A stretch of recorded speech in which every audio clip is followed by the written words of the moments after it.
अच्छा नाइला, हमने देखा कि रिसेंटली जो है हुकूमत पाकिस्तान ने अनाउंस किया कि 126 कंट्रीज से लोग आ सकते हैं और उनको वीज़ा मिल सकता है ऑन द स्पॉट, यानी ऑन अराइवल वो आके ले सकते हैं वीज़ा एयरपोर्ट से। तो इससे टूरिज़्म को यकीनन जो है एक बूस्ट मिल सकता है। लेकिन आप खुद कोपेमा हैं, आपने माउंट एवरेस्ट के ऊपर आप वहाँ पे गई हैं, दीगर जो बड़ी बड़ी चोटियाँ हैं वो आपने सर की हैं। जो लोग ये शौक़ रखते हैं, इसमें कितना बड़ा पोटेंशियल है कि इसको हम मज़ीद इंक्रीज़ कर सकते हैं? खबरें तो आती रहती हैं कि बाहर से कोई टीम आई हुई है, लोग पहाड़ पे चढ़ेंगे, उन एरियाज़ का विजिट करेंगे, लेकिन आपको लगता है कि इस एरिया में कोई ऐसा पोटेंशियल अभी मौजूद है जिसको हम इन्हांस कर सकते हैं? डेफिनेटली पोटेंशियल बहुत ज़्यादा है।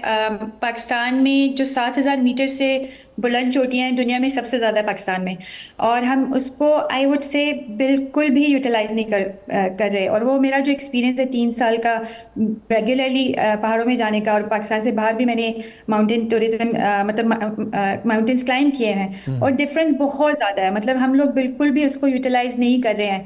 और जो वीज़ा है, एक तो सबसे बड़ा इशू आपने वीज़ा का बोला, वो ही सबसे बड़ा पहले इशू था फॉरेनर्स को, क्योंकि पहला ही स्टेप अगर उनको 6 महीने लग रहे हैं वीज़ा के लिए तो वो बोलते थे नहीं आना है।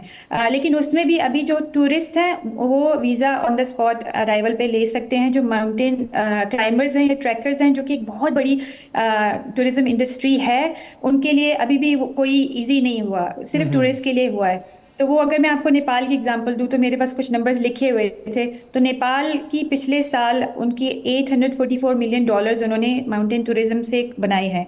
हमारे और उनकी जो रॉयल्टी, जैसे उनके 3 बड़े पहाड़ हैं एवरेस्ट और 1-2 और हैं, उनसे उन्होंने 5.6 मिलियन सिर्फ रॉयल्टी के कमाए हैं। और हमने अपने कराकोरम की जो 4 पीक्स हैं 8,000 से ऊपर, उससे $284,000 सिर्फ रॉयल्टी में कमाया। मतलब इट्स अ ह्यूज डिफरेंस। और अगर हम इंफ्रास्ट्रक्चर चेंज नहीं करें, कुछ भी नहीं करें, सिर्फ रूल्स एंड पॉलिसीज इंप्लीमेंट करें, सिर्फ उससे ही हम इस 284,000 को इतना ज़्यादा ऊपर लेके जा सकते ना, वो हम बिल्कुल भी यूटिलाइज नहीं करें। ठीक है, मतलब पोटेंशियल है। नाइला, आपने पाकिस्तान के जो नॉर्दर्न एरियाज़ हैं जहाँ पे पहाड़ हैं वहाँ पे आपने सफ़र भी किया है, आप जाती रहती हैं।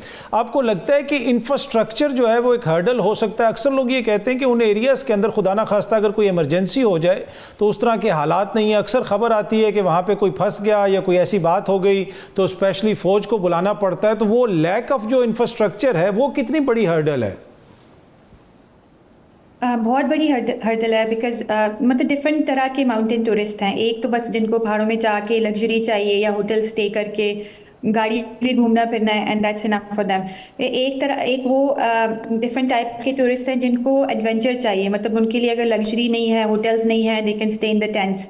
मतलब दोनों केसेस में, स्पेशली वो जो क्लाइंबर्स हैं, ट्रैकर्स हैं, जो कि विल्डरनेस में जाते हैं और कैंप्स में रहते हैं, और कोई एक्सेस नहीं है गाड़ी की, ट्रांसपोर्ट की। उधर बहुत ज़्यादा हर कंट्री में, चाहे वो यूरोप है, चाहे वो नेपाल जैसा कंट्री है, रेस्क्यू सिस्टम ज़रूरी होता है, चाहे वो ग्राउंड रेस्क्यू है या वो एयर रेस्क्यू है। और अनफॉर्चुनेटली पाकिस्तान में प्राइवेट एयर रेस्क्यू है ही नहीं। मतलब एक भी हेलीकॉप्टर ऐसा नहीं है जो प्राइवेट है। और मिलिट्री का हमेशा मिलिट्री से रिक्वेस्ट करनी पड़ती है, उनका मैंडेट नहीं है एक्चुअली। उनका मतलब वो अपनी लॉजिस्टिक्स के लिए, अपनी रेस्क्यू मिशंस पे होते हैं, तो इसलिए हम उन पे रिलाई करते हैं। लेकिन अगेन जो मिलिट्री के हेलीकॉप्टर्स हैं उनका SOP बहुत मुख्तलिफ होता है प्राइवेट से, क्योंकि वो डिपेंड है कितना वो हाई जा सकते हैं। हमारी जो क्लाइंबर्स की डिमांड में भी हायर है, मे भी कोई ज़्यादा ऊंचा फंसा है जहाँ पे हमारे हेलीकॉप्टर्स का SOP नहीं है, या वो हाइट वो टेक्निकली वो नहीं जा सकते।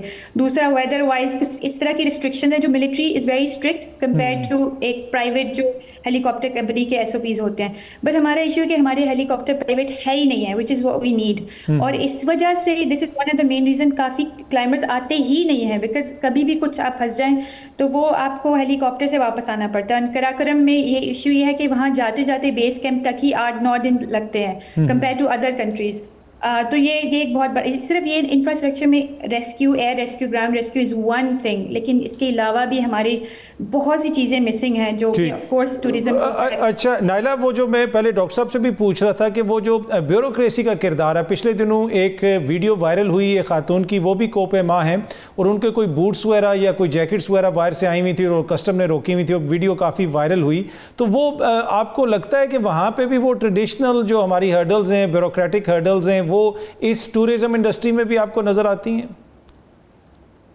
डेफिनेटली आती हैं। जैसे अगर मैंने पहले जैसे मेंशन किया ना कि हमारा एक जो इशू है, हमारी कोई वो रेगुलेशन ही नहीं है, कोई वो कंज्यूमर प्रोटेक्शन लॉज कुछ भी कवर नहीं, काफ़ी चीज़ें जो कवर नहीं होती हैं। ठीक। तो उसमें अगर कुछ चीज़ें चेंज करनी हो या पॉलिसी हमें चाहिए कि हमें ये चीज़ इम्प्लीमेंट हो ताकि इशू ना हो, तो हमें यही बताया जाता है कि सॉरी पॉलिसी चेंज करने में तो बड़ा टाइम लगता है। तो मतलब वो ये रेड टेप वाले इश्यूज हैं, ये हमें भी बहुत ज़्यादा आते हैं और ये इस तरह होना नहीं चाहिए। अगर कोई बहुत बड़ा इशू है, स्पेशली हमारे लिए, अगेन आई गेस मेडिकल में भी वो इशू है, जान मतलब अगर लाइफ एंड डेथ का वो रिस्क है, तो वो फिर पॉलिसी को कि ये साल लग जाते हैं ये चीज़, तो वो इट्स नॉट एक्सेप्टेबल। ठीक ठीक।